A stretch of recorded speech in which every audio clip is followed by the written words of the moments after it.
Teenage love एक ऐसी feeling जो कि हर किसी ने अपनी लाइफ में कभी ना कभी फील तो जरूर करी होगी।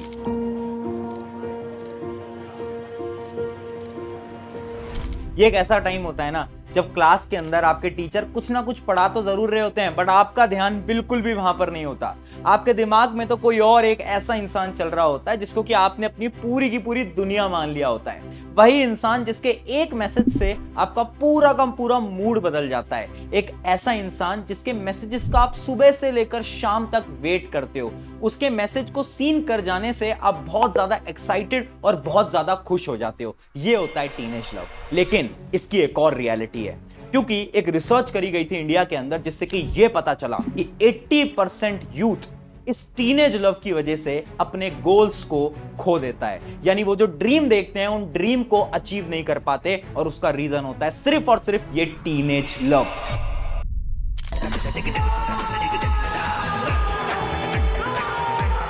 यानी बहुत सारे सवाल आ जाते हैं अब दिमाग के अंदर, ये जो टीनेज लव है क्या ये सच में सही है या फिर एकदम गलत, और क्या ये सच में प्यार है या फिर दिमाग का कोई धोखा या फिर सिंपल सा एक अट्रैक्शन, और अगर ये गलत है ना तो इससे बाहर कैसे निकला जाए, इसके सॉल्यूशंस क्या हैं। तो चलिए आज समझते हैं the science behind teenage love. मुझे लगता है जो टीनेज लव होता है ना, जो बचपन वाला प्यार होता है, उसमें इमोशंस पहले आते हैं, लॉजिक बाद में आता है। बहुत सुंदर। और जब बड़े हो जाते हैं तब लॉजिक पहले आता है, इमोशंस बाद में आता है।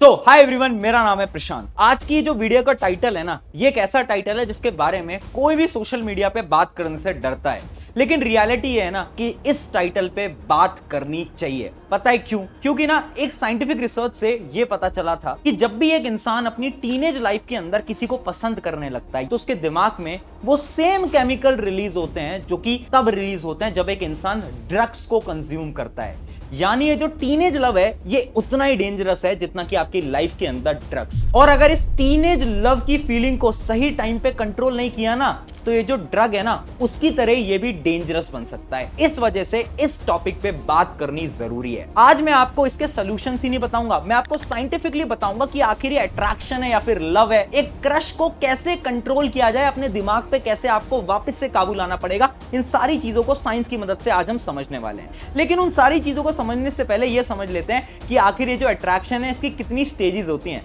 तो बेसिकली इस पूरे अट्रैक्शन की 5 स्टेजेस होती हैं। सबसे पहला होता है स्टेज नंबर 1, नॉर्मल अट्रैक्शन।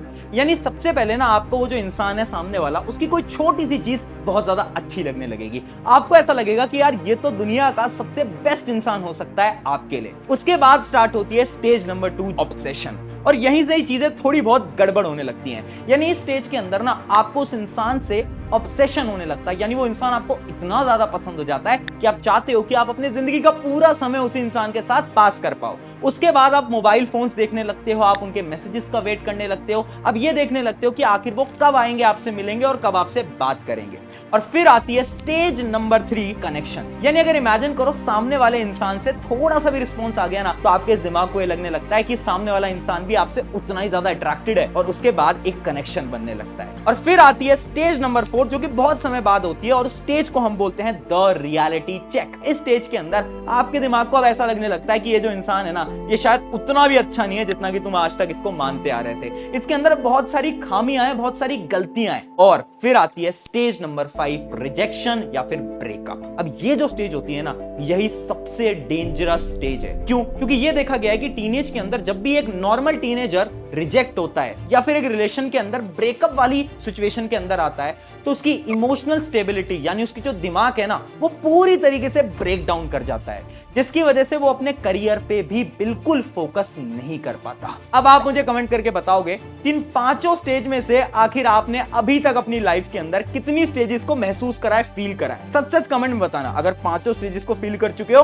तो कमेंट में 5 भी अभी वीडियो को पॉज करके जरूर लिखना। अब देखो सवाल ये आता है कि ये जो 5 स्टेजेस हैं आखिर टीनेजर्स के साथ ही क्यों हो रही हैं? एक मैच्योर इंसान जो कि 25-26 साल का है उसके साथ तो प्रॉब्लम होती नहीं है, सिर्फ और सिर्फ टीनेजर के साथ होती है। और ये तो एक साइंटिफिक स्टडी भी बताती है कि हर 4 में से 3 टीनेजर इन 5 स्टेजेस को फील करते हैं। और अगर आपको बिलीव नहीं होता तो अभी वीडियो का कमेंट सेक्शन जाके भी तुम देख सकते हो। अब इसी की पीछे की साइंस मैं आपको बता देता हूं कि ये जो 5 स्टेजेस है ना, इसके पीछे भी 5 साइंटिफिक रीजन है। Scientific reason number 1, developing brain. अब देखो यार, जब एक इंसान टीनेज लाइफ के अंदर होता है तो उसका जो दिमाग होता है वो डेवलप कर रहा होता है, और दिमाग का एक पोर्शन होता है जिसको हम बोलते हैं प्रीफ्रंटल कॉर्टेक्स। ये जो पोर्शन होता है ना, ये थिंकिंग पार्ट होता है आपके दिमाग का, यानी जो भी आप डिसीजन लोगे वो यही पार्ट आपको बताएगा। अब प्रॉब्लम ये आती है ना कि इस समय पर ये पार्ट धीरे धीरे डेवलप हो रहा है, जिस वजह से अगर आपको कोई भी इंसान थोड़ा सा भी पसंद आएगा ना, तो इस दिमाग को ऐसा लगेगा कि ये इंसान तो बहुत अच्छा है। और यहीं से स्टार्ट होती है आपकी स्टेज नंबर 1, जो कि है अट्रैक्शन, यानी आपको इंसान बहुत अच्छा लगने लगता है और आपके दिमाग से कुछ केमिकल भी रिलीज होते हैं, जिन केमिकल को हम बोलते हैं डोपामिन, जिसकी वजह से आप धीरे धीरे ऑब्सेस्ड होने लगते हो। अब आता है रीजन नंबर 2, इमोशनल ब्रेन। अब देखो, उस समय पर जो हमारा ब्रेन होता है टीनेज के टाइम पे, वो बहुत ज्यादा इमोशनल है, और हमारा ब्रेन ना हमारी बॉडी के एक पार्ट से एक हार्मोन को रिलीज कराता है जिसको हम बोलते हैं एड्रेनलिन हार्मोन। और वो हार्मोन पता है क्या करता है? हमारी दिल की धड़कन को तेज कर देता है, हमारे ब्लड प्रेशर को तेज कर देता है। और ये तो आपने शायद बहुत सारी मूवीज में भी सुना होगा ना कि जब भी किसी को किसी से प्यार होता है तो उसकी दिल की धड़कन तेज होने लगती है। तो साइंटिफिकली ये बात सच भी है, और इसी से आप इंसान से बहुत ज्यादा ऑब्सेस्ड हो जाते हो, बहुत अच्छा कनेक्शन बना लेते हो। और फिर आता है reason number 3, hormonal changes. Teenage life के अंदर जो बहुत सारे हार्मोन्स होते हैं वो बहुत तेज रफ्तार से बढ़ रहे होते हैं। जैसे मेल के अंदर एक हार्मोन होता है टेस्टोस्टेरोन, फीमेल के अंदर होता है एस्ट्रोजन। इन दोनों हार्मोन्स की वजह से क्या होता है कि इंसान की जो दिमाग की कैपेबिलिटीज है वो बहुत हद तक बदल रही होती हैं, जिस वजह से आपको कोई भी इंसान बहुत अच्छा लग सकता है। और फिर आता है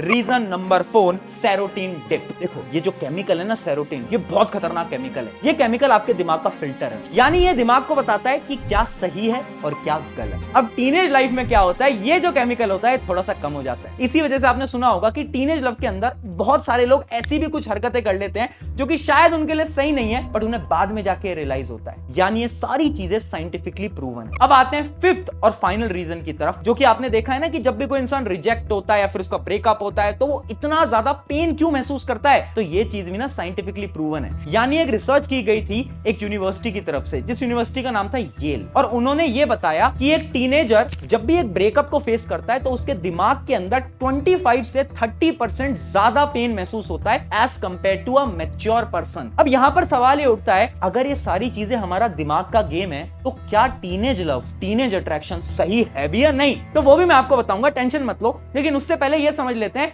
कि क्या ये सच में प्यार है जो कि तुम्हें हुआ है, या फिर ये तुम्हारे दिमाग का कोई छोटा सा खेल है। इसी को समझते हैं एक टेबल की मदद से। टेबल के कुछ कॉलम्स बनाते हैं, जैसे कि पहला कॉलम है ड्यूरेशन। अब आपको ये सोचना है कि ये जो अट्रैक्शन है आपको कितने समय से हो रहा है। क्या ये अट्रैक्शन कुछ हफ्तों से हो रहा है या फिर कुछ महीनों से हो रहा है? अगर हफ्तों से हो रहा है यानी ये आपके दिमाग का खेल है, और अगर कुछ महीनों या कुछ सालों से हो रहा है यानी शायद हो सकता है कि आप सच में किसी के साथ प्यार में हो। उसके बाद बात आती है सेकंड, जो कि है अट्रैक्शन। सामने वाले पर्सन की क्या चीज आपको अट्रैक्ट करती है? क्या उसके लुक्स आपको अट्रैक्ट करते हैं? अगर हाँ तो ये दिमाग का गेम है, और अगर उसकी पर्सनालिटी आपको अट्रैक्ट करती है तो ये लव हो सकता है। फिर आती है तीसरा कॉलम, इमोशनल स्टेट। यानी जब भी आप उस इंसान के साथ रहते हो तो आपकी इमोशनल स्टेट कैसी होती है? क्या आप अचानक से खुश होते हो, कभी आप अचानक से दुखी हो जाते हो? क्या वो रोलर कोस्टर की तरह होता है क्या? अगर ऐसा है तो ये दिमाग का गेम है, सुधर जाओ अभी भी। और अगर ऐसा नहीं है तो इसका ये मतलब है कि शायद वो लव हो सकता है। एंड फाइनल कॉलम इसका जो बन के आता है वो ये है कि बात करने का आपका स्टाइल कैसा है। क्या आप सेल्फ सेंटर्ड हो,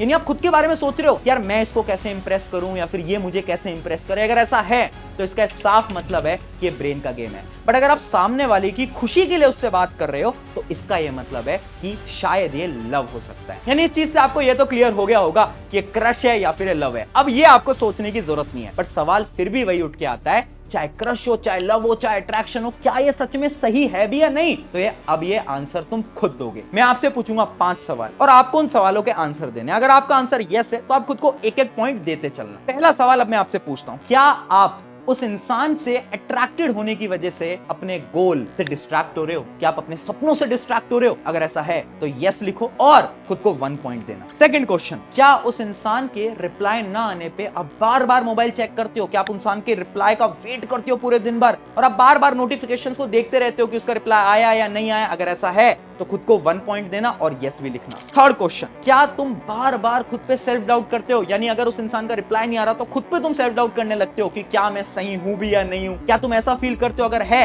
तो यस लिखना और खुद को एक और पॉइंट देना। क्वेश्चन नंबर 4, क्या उस इंसान से अगर तुम्हारी बात हो जाए तो तुम्हारा दिन बहुत अच्छा जाता है, और अगर उस इंसान से किसी दिन बात अगर गलती से नहीं हुई तो तुम्हारा दिन बहुत बेकार जाता है? और फाइनली, क्या तुम्हारे लिए वही इंसान सबसे इंपॉर्टेंट है? यानी क्या तुमने उसी इंसान को अपनी पूरी जिंदगी मान लिया है? क्या तुम्हारे पेरेंट्स जो कि बचपन से तुम्हारे साथ थे, अब उनकी वैल्यू तुम्हारी लाइफ में नहीं है, और सबसे इंपॉर्टेंट तुम्हारे लिए क्या वही इंसान बन गया है? अगर ऐसा है तो एक और बार यस लिखना और खुद को पॉइंट देना। अब इन 5 क्वेश्चंस में से जिसका ये जो स्कोर है वो 2 से ज्यादा आया है, इसका ये साफ मतलब है अभी भी समय है कि आप इस अट्रैक्शन को खत्म कर दो, क्योंकि ये जो अट्रैक्शन है आपके लाइफ के लिए, आपके गोल के लिए बहुत ज्यादा खतरनाक हो सकता है। अब सवाल ये है कि इस अट्रैक्शन को खत्म कैसे किया जाए, वही तो सबसे बड़ी प्रॉब्लम है। टेंशन नॉट, आज मैं आपके लिए 5 सिंपल सॉल्यूशन भी लेकर आया हूं, तो सॉल्यूशन सुनना और अप्लाई करना। Solution number 1, cognitive reprogramming. बहुत मुश्किल टर्म लग रही है बट बहुत सिंपल है। देखो, एक रिसर्च करी गई थी जिस यूनिवर्सिटी से हमें यह पता चला कि एक जो हमारा दिमाग है ना, वो कैसे सोचता है। हमारे दिमाग के अंदर जो इमेज है क्रश की, यानी हमारे अट्रैक्शन की, वो बहुत अच्छी है। हमारे दिमाग को ऐसा लगता है कि जो हमारा क्रश है ना, दुनिया का सबसे अच्छा इंसान है, और जब भी आप उसके बारे में सोचते हो ना तो आपके दिमाग में केमिकल रिलीज होगा, डोपामिन, जिससे कि आपका बार बार मन करेगा कि उस इंसान के बारे में सोचो, उनसे बात करो, उनसे मैसेजेस से रिप्लाई करो। अब ट्रिक क्या है कि हमें इसका एकदम अपोजिट करना है। अब आपको यह सोचना है कि उस इंसान के अंदर बैड क्वालिटीज क्या हैं, और जब भी आपको उस इंसान के दिमाग के थॉट आ रहे हैं ना कि यार वो क्या कर रहा होगा, क्या कर रही होगी, तो आपको खुद से वही सारी बैड क्वालिटीज बोलनी है। अब इससे क्या होगा, जब हम बार बार उन बैड क्वालिटीज को दोहराएंगे ना, तो हमारे सबकॉन्शियस माइंड में ये पॉइंट चला जाएगा कि वो जो इंसान है वो उतना भी अच्छा नहीं है जितना कि हम मान रहे हैं, जिससे कि धीरे धीरे ये जो अट्रैक्शन है वो एकदम खत्म हो जाएगा। ट्राई करके देखना। फिर आता है solution number 2, no free time.